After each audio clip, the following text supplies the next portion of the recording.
అస్సలాము అలైకుం స్నేహితులారా, ఈరోజు మనం ఒక సూపర్ ముఖ్యమైన అంశం గురించి మాట్లాడబోతున్నాం. భార్యాభర్తల మధ్య దాంపత్య సంబంధం ఇస్లామిక్ దృక్పథంలో.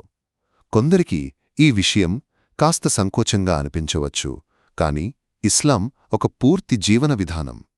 ఇది మన జీవితంలోని అన్ని అంశాలకు మార్గనిర్దేశం చేస్తుంది. అందులో దాంపత్యం కూడా ఉంది. కాబట్టి మర్యాదగా, శాంతంగా దీని గురించి మాట్లాడదాం. సిద్ధంగా ఉన్నారా?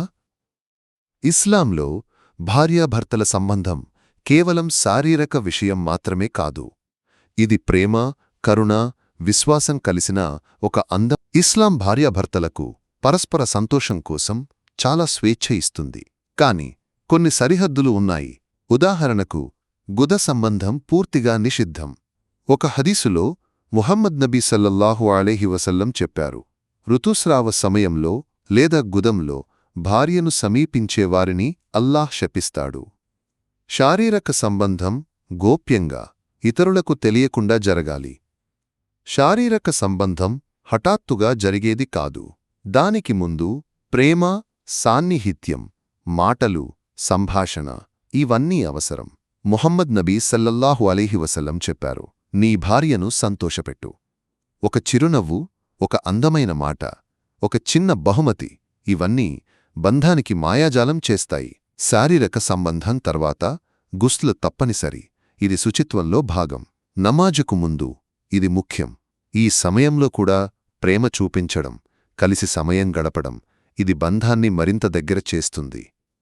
శారీరక సంబంధానికి ముందు, తర్వాత దుఆ చేయమని ఇస్లాం చెప్తుంది. ఒక హదీసులో ముహమ్మద్ నబీ సల్లల్లాహు అలైహి వసల్లం చెప్పిన దుఆ, అల్లాహ్ నామంతో, ఓ అల్లాహ్, మమ్మల్ని నీవు మాకు ఇచ్చే వాటిని శైతాన్ నుండి కాపాడు. ఇది పిల్లలను చెడు నుండి కాపాడుతుంది. సరిగ్గా చెప్పాలంటే శారీరక సంబంధం ఒక రకంగా ఇబాదత్ లాంటిదే. ఒక హదీసులో ముహమ్మద్ నబీ సల్లల్లాహు అలైహి వసల్లం చెప్పారు, నీ భార్యతో సంబంధంలో కూడా నీకు పుణ్యం లభిస్తుంది. సహాబాలు అడిగారు, మేము కోరికను తీర్చుకున్నప్పుడు ఎలా పుణ్యం? నబీ, భార్య, భర్త ఈ విషయం గురించి బహిరంగంగా మాట్లాడాలి. ఏది ఇష్టం, ఏది అసౌకర్యం, ఇవన్నీ పంచుకోవాలి. ఇస్లాం చెప్పేది దాంపత్యం ఒక సహకారం, ఒక ప్రయాణం. అందులో పరస్పర అవగాహన, విశ్వాసం చాలా ముఖ్యం. సిగ్గుపడకుండా జ్ఞానం సంపాదించాలి. ఇస్లాంలో జ్ఞానం సంపాదించడం గొప్ప విషయం. స్నేహితులారా, దాంపత్య బంధం ఒక దైవీక బహుమతి. దానిని ప్రేమతో, మర్యాదతో నిర్వహిస్తే నీ జీవితం మరింత సంతోషకరంగా ఉంటుంది.